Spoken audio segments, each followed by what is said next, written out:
The trading post at Willow Creek was buzzing with a kind of excitement that only came with controversy. Inside the dusty building, rancher Samuel Sam Mitchell stood facing a room full of skeptical faces, his weathered hands resting protectively on the shoulders of a 10-year-old Apache girl who stared back at the crowd with fierce, intelligent eyes. "You can't be serious, Mitchell," scoffed Mayor Henderson, his face red with indignation. "Taking in some Apache foundling is one thing, but adoption? Legal adoption? The girl's a savage." Sam's jaw tightened, but his voice remained calm. "Her name is Aiyana, and she's no more savage than any other child who's lost everything she's ever known." The girl, Anna, didn't understand all the English words, but she understood the tone.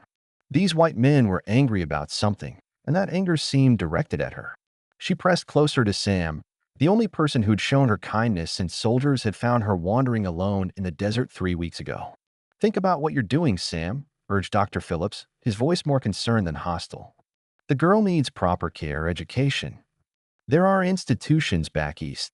"Institutions," Sam interrupted, "where they'll try to beat every trace of who she is out of her. Where they'll cut her hair, forbid her language, and teach her to be ashamed of her heritage." He looked down at Aiyana, who was watching his face intently. "That's not what she needs." Marshal Brady stepped forward, his hand resting on his gun belt in a gesture that was probably unconscious but still threatening.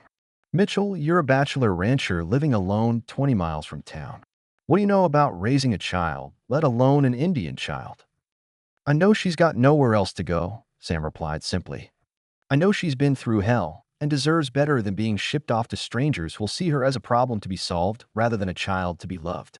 The murmurs around the room grew louder, some voices sympathetic but most decidedly hostile.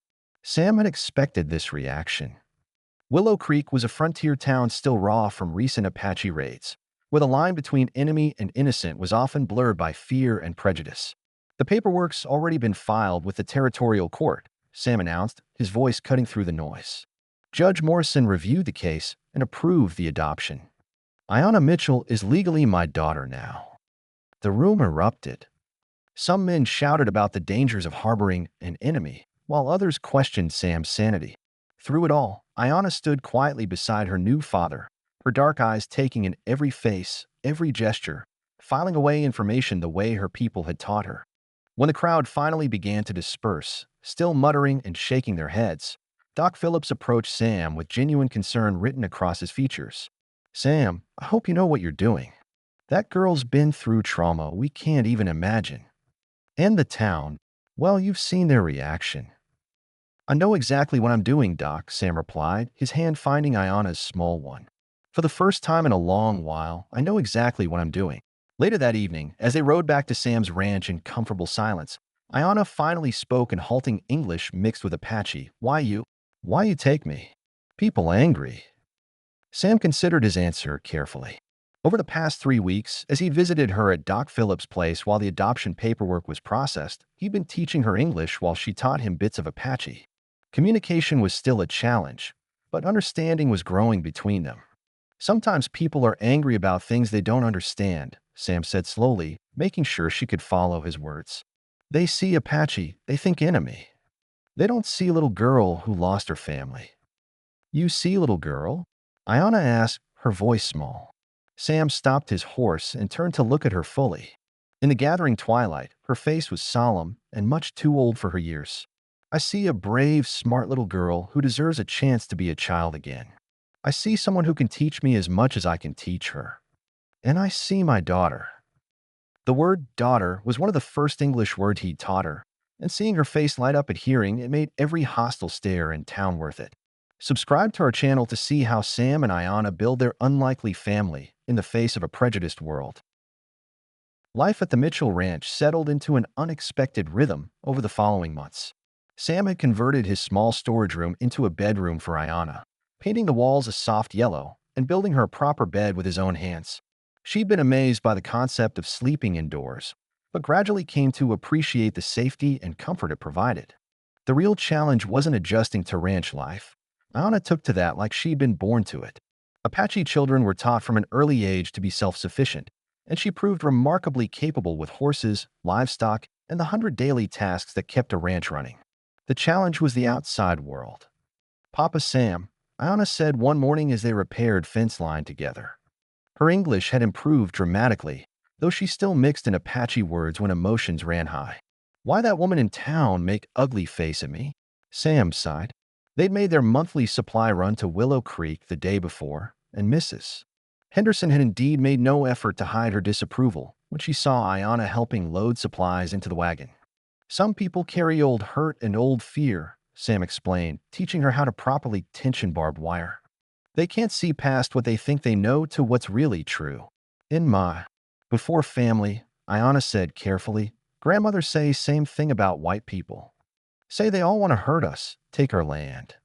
But you different. Sam paused in his work. Your grandmother was right about some white people. And Mrs. Henderson is right about some Apache. But people aren't all the same, no matter what they look like. It was a lesson they both learned repeatedly as the months passed. The town remained largely hostile to Sam's decision, though a few individuals began to warm to Aiyana as they saw her polite behavior and quick intelligence. Doc Phillips became an ally, fascinated by her knowledge of Apache medicinal plants. Father Martinez, the Mexican priest who held services for the Hispanic families in the area, welcomed her warmly after Sam explained they weren't trying to erase her cultural identity. But for every person who showed acceptance, there seemed to be two who viewed her presence as an ongoing threat to their community's safety. The situation came to a head when school began in the fall. Sam had been teaching Aiyana reading, writing, and arithmetic at home, but he believed she needed the social interaction of other children. When he approached the schoolmarm, Miss Janet Reynolds, about enrolling Aiyana, the young woman's face went pale. Mr. Mitchell, I don't know if that's wise.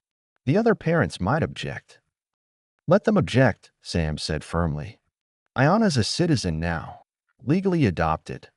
She has every right to an education.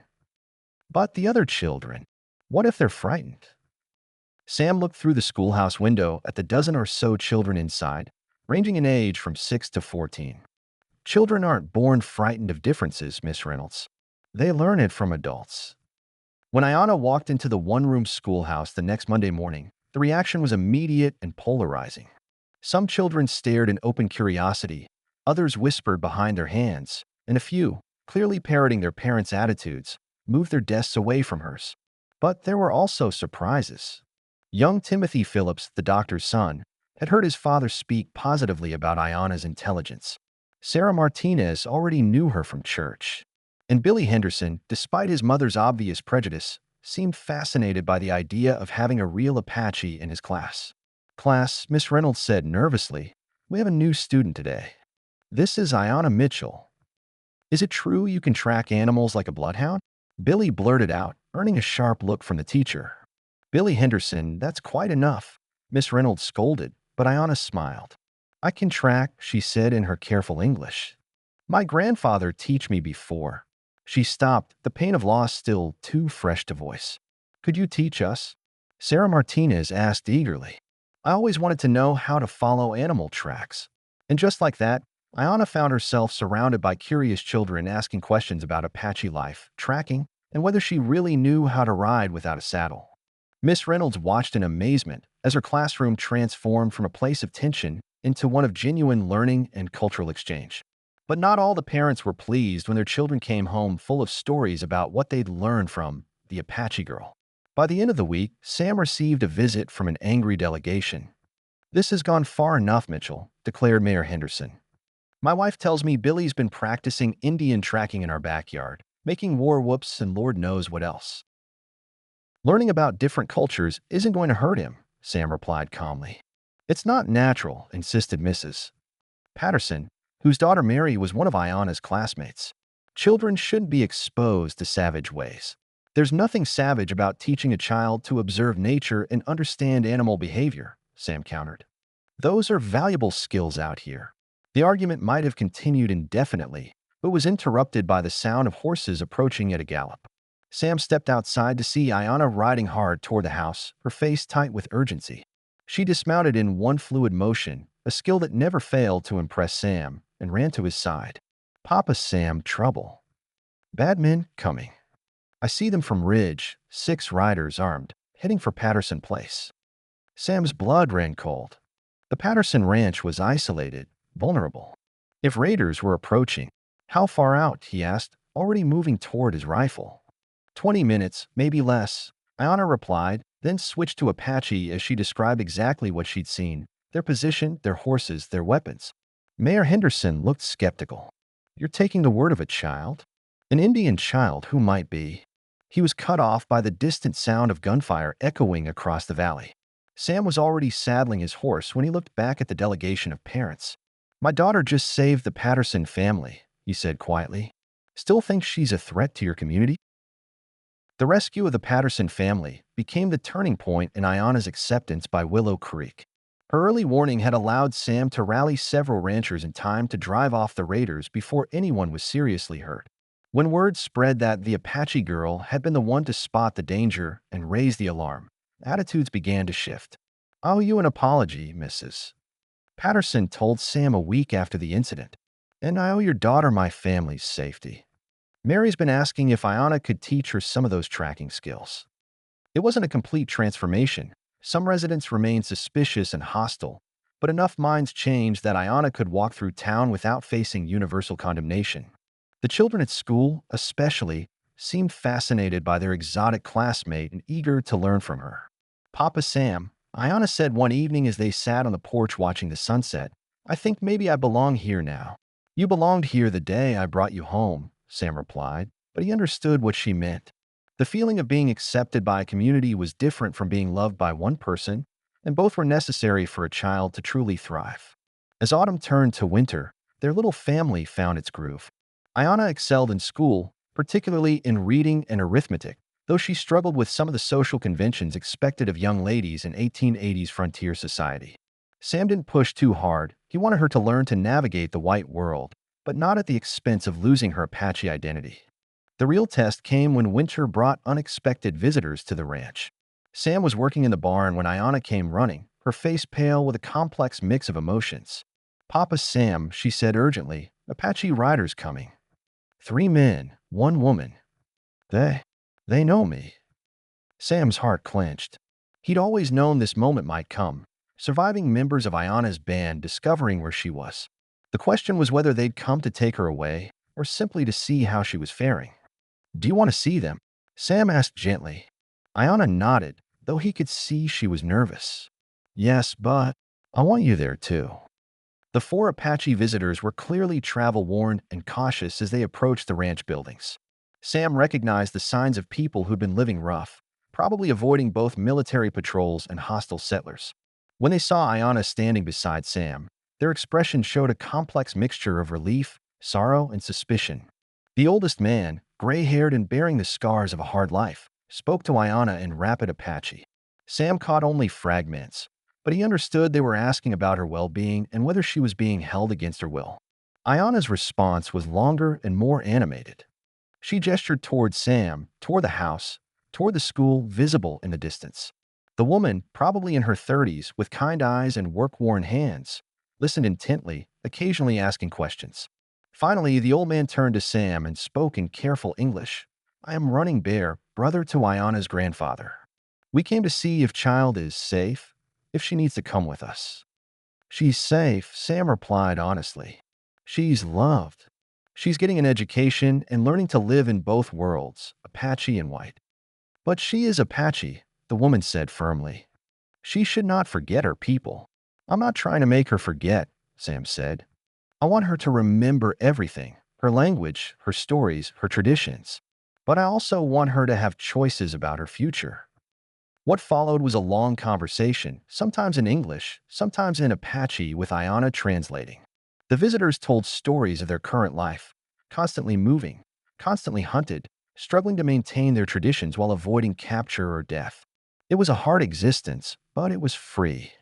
Aiyana listened with growing understanding of the choice before her. She could return to her people, live as an Apache among Apache, but face a life of constant danger and uncertainty. Or she could stay with Sam, safe and loved, but always walking between 2 worlds. What do you want, little one? Running Bear asked gently in Apache. Aiyana looked at Sam, then at her Apache relatives, then back at Sam. When she spoke, it was in English, but directed at Running Bear. I want to stay with Papa Sam, but I also want to stay Apache. Can I be both? Running Bear studied her for a long moment, then looked at Sam with new respect. You teach her to speak from her heart in any language. This is good. The woman, introduced as Dancing Water, Aiyana's aunt, spent the next 2 days teaching her niece Apache songs and stories that might otherwise have been lost. She showed her traditional beadwork patterns and reminded her of ceremonies she'd been too young to fully understand before the tragedy that had orphaned her. These things live in your heart now, Dancing Water told her as they prepared to leave. No matter where you live or what language you speak, you carry your people with you. As the visitors rode away, Aiyana waved goodbye with tears in her eyes. Sam put his arm around her shoulders, understanding that she was grieving all over again, not just for what she'd lost, but for the path she'd chosen not to take. Did I make the right choice, Papa Sam? She asked quietly. You made your choice, Sam replied. That's what matters. And choices can always change as you grow up and understand more about what you want from life. That evening, as they sat by the fire, Aiyana began telling Sam one of the stories Dancing Water had shared with her. It was about a young eagle who learned to fly in two different skies, and Sam understood it was her way of explaining how she saw her future, not as choosing between worlds, but as learning to soar in both. Aiyana learned she can honor her past while building her future. Subscribe to see how she navigates life between two cultures in our next chapter. Spring brought new challenges and opportunities to the Mitchell Ranch. Aiyana, now 11 and growing rapidly, had become something of a local celebrity. Her skills in tracking and wilderness survival had proven useful to the community on several occasions, and her quick intelligence in school had impressed even her former critics. But with acceptance came new expectations and pressures that Sam hadn't anticipated. Mr. Mitchell, Mayor Henderson said during one of his increasingly frequent visits to the ranch, I've been thinking about Aiyana's future. She's clearly a bright girl, and with the right guidance, she could become quite the asset to our community. Sam sensed there was more coming and waited for the other shoe to drop. Mrs. Henderson and I would be honored to take her into our home for a year or two, the mayor continued. Give her the refinement and social graces a young lady needs. Teach her proper deportment, music, the domestic arts. In other words, Sam said dryly, turn her into a proper white lady. Well, yes, Henderson admitted. For her own good, of course. A girl needs a woman's influence, especially one in her unique situation. Sam looked across the yard to where Aiyana was working with her new foal, her movements sure and confident as she coaxed the young animal to accept the halter. She'd grown taller and stronger over the past year, but she still moved with the fluid grace he'd first noticed when she was a frightened 10-year-old. I appreciate the offer, Sam said carefully, but Aiyana's getting all the education she needs right here. But what about her prospects for marriage? Mrs. Henderson interjected, having approached during their conversation. No respectable man will court a girl who's more comfortable in the saddle than the parlor. Maybe she'll find a man who values her for her mind and spirit rather than her ability to pour tea, Sam replied. The Hendersons left looking disgruntled, but Sam knew they meant well in their way. The problem was that their vision of Aiyana's future involved erasing everything that made her unique in favor of molding her into their idea of acceptable femininity. That evening, as they sat down to dinner, Aiyana surprised him by bringing up the conversation she'd overheard. Papa Sam, Mrs. Henderson is right about one thing. I'm different from other girls my age. Sometimes I wonder if I'll ever fit in anywhere completely. Sam set down his fork and gave her his full attention. What do you mean? At school, the other girls talk about dresses and hairstyles and boys. They want to learn needlework and cooking. I want to learn about cattle breeding and land management, and maybe how to use a rifle better. She paused, looking troubled. Is that wrong? There's nothing wrong with knowing what interests you, Sam said firmly. The question is whether you feel pressured to be something you're not. Sometimes, Aiyana admitted. Miss Reynolds keeps trying to get me to join the girls' sewing circle instead of helping Timothy Phillips with his father's medical journals. And some of the boys say I'm too much like a boy. Sam had been dreading this conversation, but he knew it was inevitable. Aiyana was at an age where social expectations were becoming more rigid, where unconventional upbringing would create increasing friction with societal norms. Aiyana, he said slowly, when I adopted you, I made a promise to myself that I'd help you become whoever you were meant to be, not whoever others thought you should be. That promise hasn't changed. But what if who I'm meant to be doesn't fit anywhere? Then we'll make a place where it does fit, Sam replied. This ranch is going to be yours someday.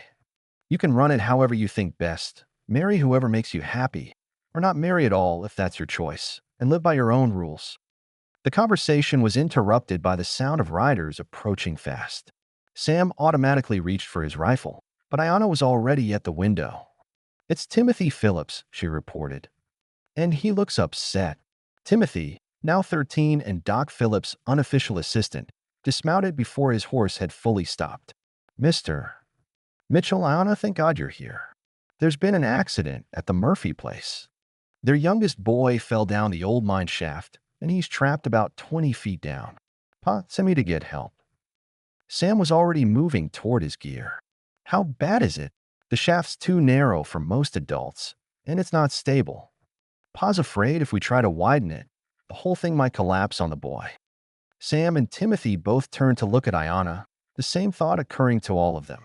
She was small enough to fit through the narrow opening, and her Apache training had given her skills in climbing and rope work that most adults lacked. No, Sam said firmly. Absolutely not. It's too dangerous. Papa Sam, Aiyana said quietly, if it was me trapped down there, wouldn't you want someone to try? That's different. No, it's not. Her voice was calm but determined. You taught me that being part of a community means helping when you can. This is something I can do that no one else can. 20 minutes later, they were at the Murphy place, where a crowd had gathered around the old mine shaft. Little Patrick Murphy, only 7 years old, had been exploring where he shouldn't have been when the ground gave way beneath him. He's conscious and talking, Doc Phillips reported, but his legs hurt, and we need to get him out before shock sets in. Sam studied the shaft opening, barely 3 feet across and clearly unstable. Aiyana, if you do this, you follow my instructions exactly. No improvising, no heroics. You get down there, secure the boy, and signal for us to pull you both up. I understand, Aiyana said, already checking the ropes they'd rigged. As she prepared to descend into the dark shaft, Sam felt every year of his age and every moment of his love for this remarkable girl who'd become his daughter. But he also felt pride in her courage, her skill, and her compassionate heart. The rescue took nearly an hour of careful work, but when Aiyana emerged from the shaft with little Patrick secured to her back, the cheer from the crowd could probably be heard in town. More importantly, Sam saw the way people looked at her, not as the Apache girl or Mitchell's odd choice, but as a hero who'd risked her life to save one of their own. That's my daughter, he said to anyone who'd listen, and for the first time, no one seemed to find that statement strange. Aiyana proves her worth to the entire community. Subscribe to see how this heroic act changes everything in our next thrilling chapter. Chapter 5. The rescue of Patrick Murphy marked another turning point in Aiyana's relationship with Willow Creek. Where once she'd been tolerated as an oddity, she was now respected as a valuable member of the community. The transformation was remarkable, but it also brought new complications. Every family in town wants to invite us for Sunday dinner, Sam observed with amusement as he sorted through the week's invitations. You've become quite the celebrity. Aiyana, now 12 and increasingly confident in her place in the world, looked less pleased than he'd expected. They're being kind, but I feel like they see me as a curiosity now instead of a threat. I'm not sure that's better. Sam understood her concern. Being admired for her exotic skills was perhaps preferable to being feared for them, but it still reduced her to something other than simply a person. Their conversation was interrupted by an unexpected visitor, a well-dressed woman in her 40s who introduced herself as Mrs. Victoria Sinclair from the Territorial Board of Education. Mr.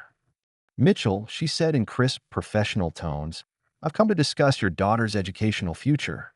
Her teachers have written to us about her exceptional abilities, and we believe she deserves opportunities beyond what a frontier school can provide.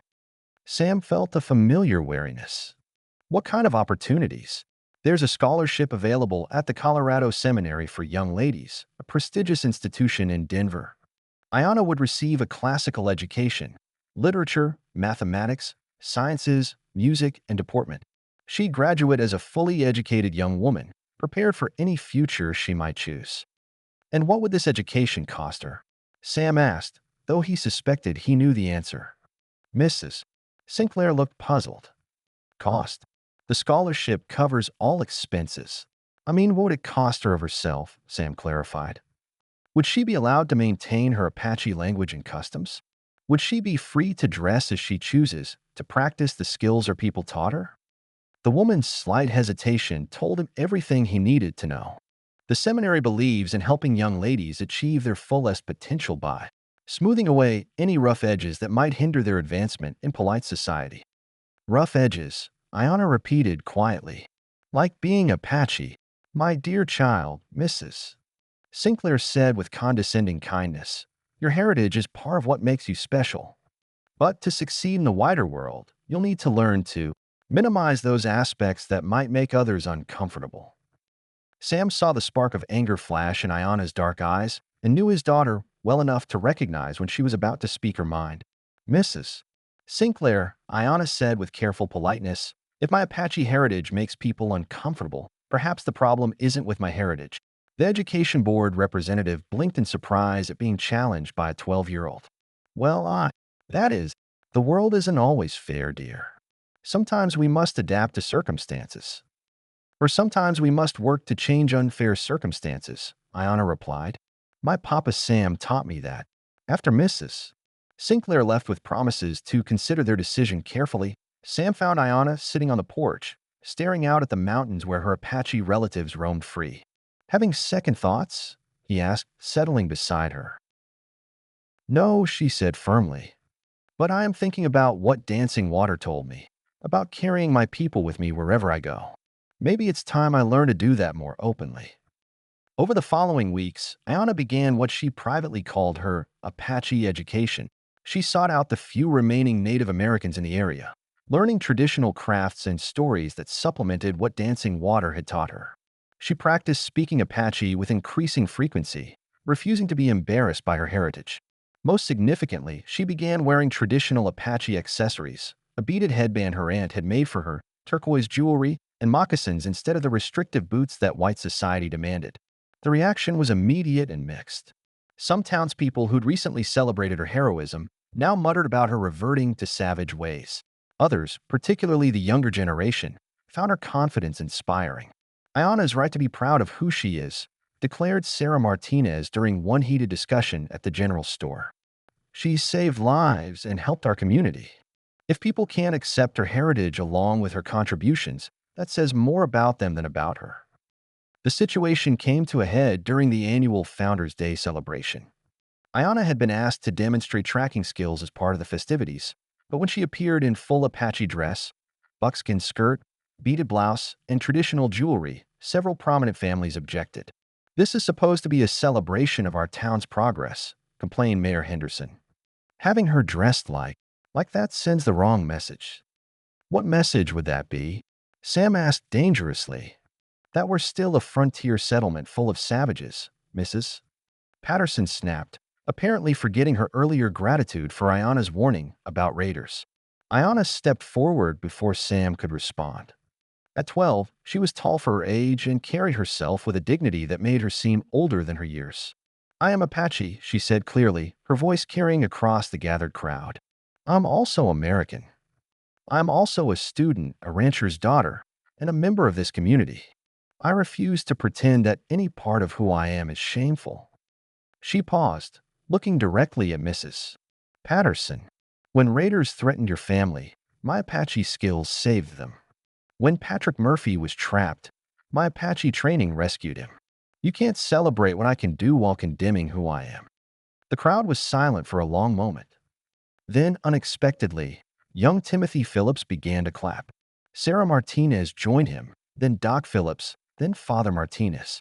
Soon, more than half the crowd was applauding, while the rest stood in uncomfortable silence.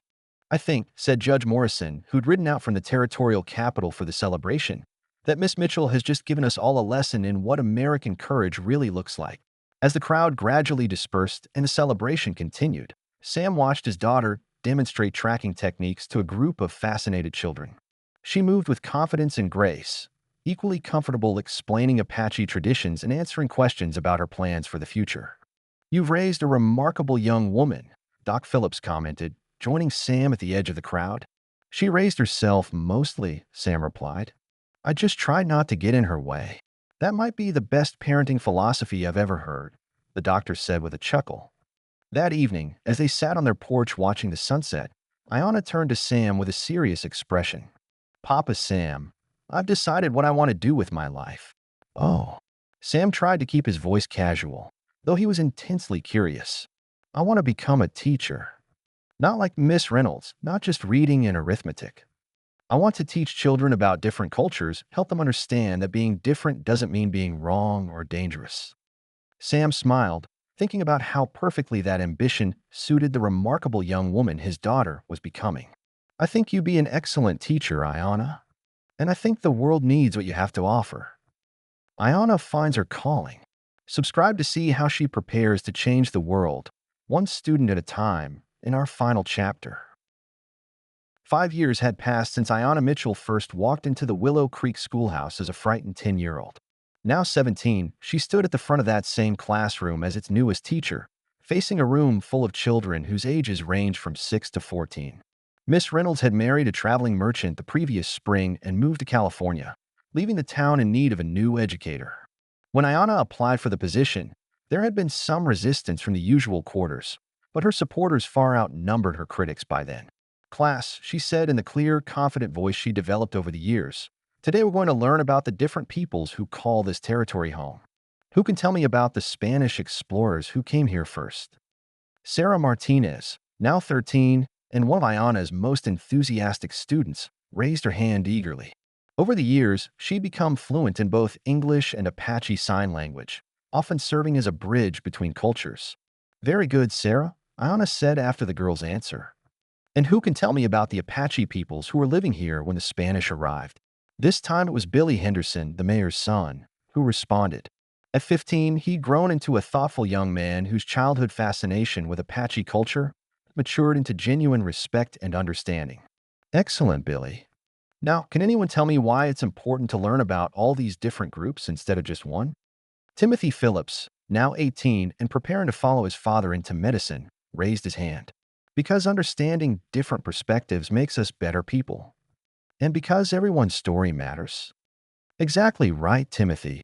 Aiyana moved to the map she'd drawn on the blackboard, showing the various tribal territories, Spanish settlements, and later American expansion. When we only know one story, we can't understand the whole picture. It was a philosophy she developed over her years of living between worlds, and one she was determined to pass on to the next generation. Her classroom had become known throughout the territory for its innovative approach to education. Students learned reading and arithmetic, of course, but also geography through Apache land navigation, botany through traditional plant knowledge, and history through multiple cultural perspectives. The morning lesson was interrupted by a knock at the schoolhouse door. Sam entered, his face bearing news of some importance. Miss Mitchell, he said formally, playing along with the classroom protocol. You have a visitor. The visitor turned out to be a delegation from the territorial capital. Judge Morrison, superintendent of schools William Hart, and a distinguished-looking woman introduced as Professor Margaret Adams from the newly established University of Arizona. Miss Mitchell, Judge Morrison said after the children had been dismissed for an early recess, we've come to discuss a proposition with you. The university is establishing a new program for teacher training, Professor Adams explained. We're looking for educators who can help prepare teachers to work in our territory's diverse communities. Your reputation for innovative, cross-cultural education has reached us. Superintendent Hart nodded enthusiastically. We'd like to offer you a position as instructor in our new Department of Cultural Education. You train teachers to work effectively with students from various backgrounds, Apache, Mexican, Anglo, and others. Aiyana felt her pulse quicken with excitement, but she also felt the weight of responsibility for her current students. I'm honored by the offer, but I have commitments here in Willow Creek. We understand, Professor Adams said. That's why we're proposing a unique arrangement. You'd spend half the year at the university and half here, continuing your work with these children while also training the next generation of teachers. Think of the impact you could have, Judge Morrison added. Instead of reaching 30 children, you could influence hundreds of teachers who would each reach hundreds of children. That evening, as Aiyana and Sam discussed the offer over dinner, she found herself torn between excitement and uncertainty. It's an incredible opportunity, she said, but it would mean leaving Willow Creek for months at a time. These children have become like family to me. Sam smiled, remembering a conversation they'd had years earlier about choices and growing up. What does your heart tell you? That I want to do both, Aiyana admitted. I want to keep teaching here, but I also want to help change how education works across the entire territory. Then maybe that's your answer, Sam said. You've never been one to choose between worlds when you could bridge them instead. 3 weeks later, Aiyana stood before the Willow Creek School Board to present her proposal. The room was packed, not just with board members, but with parents, students, and community members who'd come to support her. I want to accept the university position, she announced, but only if this community agrees to participate in something unprecedented. She outlined her vision. Willow Creek would become a model school for cultural education, hosting visiting teachers and education officials who wanted to learn innovative techniques. The town's children would become ambassadors for cross-cultural understanding, demonstrating how different backgrounds could enrich rather than divide a community. In essence, Aiyana explained, we'd be turning our entire town into a teaching laboratory, showing the rest of the territory what's possible when people choose understanding over fear. Mayor Henderson, now graying and considerably more open-minded than he'd been 7 years earlier, was the first to speak. Miss Mitchell, Aiyana, you've already transformed this community once. If you think we can help transform others, then count us in. The vote was unanimous. 1 year later, educators from across the American West came to Willow Creek to observe Aiyana's teaching methods and interview community members about their experiences with cultural integration. Her students, now ranging from 7 to 16, served as tour guides and cultural interpreters, switching effortlessly between languages and explaining Apache traditions alongside American civics. It's remarkable, commented Dr. Elizabeth Carson, an education researcher from San Francisco. These children don't see diversity as a challenge to be overcome. They see it as a resource to be celebrated. That's because they learned from someone who embodies that philosophy, Sam said proudly, watching Aiyana lead a group of visiting teachers through a demonstration of traditional ecological knowledge. The program's success led to national attention. Articles appeared in educational journals describing the Willow Creek method of intercultural education. Aiyana found herself invited to speak at conferences from Boston to San Francisco, always emphasizing that her approach wasn't really innovative. It was simply treating all students as whole human beings worthy of respect. But perhaps the most meaningful recognition came from an unexpected source. On a warm spring evening, as Aiyana was grading papers on the schoolhouse steps, she heard the sound of approaching horses. Looking up, she saw 4 Apache riders, including her uncle Running Bear, now elderly but still proud. Little eagle who soars in 2 skies, he said, using the Apache name the tribe had given her years earlier, we have come to see what you have built.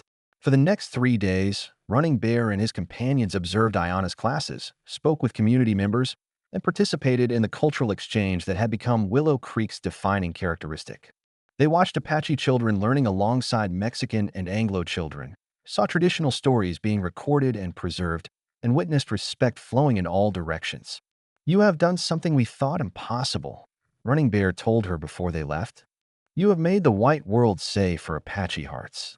And you have made Apache wisdom valuable to white minds. I just created a place where everyone could be themselves, Aiyana replied. That, said her uncle with deep satisfaction, is the hardest thing of all. As the Apache visitors rode away, Sam joined Aiyana on the schoolhouse steps. At 55, he was graying at the temples and moving a bit more slowly, but his pride in his daughter was as strong as ever. Any regrets? He asked, a question that had become a tradition between them. Only one, Aiyana said, surprising him. I wish I could go back and tell that frightened 10-year-old girl that everything was going to turn out better than she could possibly imagine. She wouldn't have believed you, Sam pointed out. Probably not. But maybe she would have been a little less afraid. Sam put his arm around his daughter's shoulders, thinking about the scared Apache child he brought home 7 years earlier and the confident, accomplished woman she'd become. I think she was exactly as brave as she needed to be. Everything else she learned along the way. As the sun set over Willow Creek, painting the desert in familiar copper and gold, Aiyana Mitchell, daughter, teacher, bridge builder, began planning tomorrow's lessons. There's always more work to do, more minds to open, more barriers to break down with understanding and love. But tonight, she was simply grateful for the journey that had brought her here, and for the man who'd seen a lost child's potential when no one else could see past their fear. The lonely rancher and the Apache girl had found their family, and in doing so, they'd helped their entire community find its way to something better. Thank you for following Aiyana and Sam's incredible journey from adoption to transformation. Subscribe to our channel for more inspiring Western stories that celebrate the power of love, family, and understanding to overcome prejudice.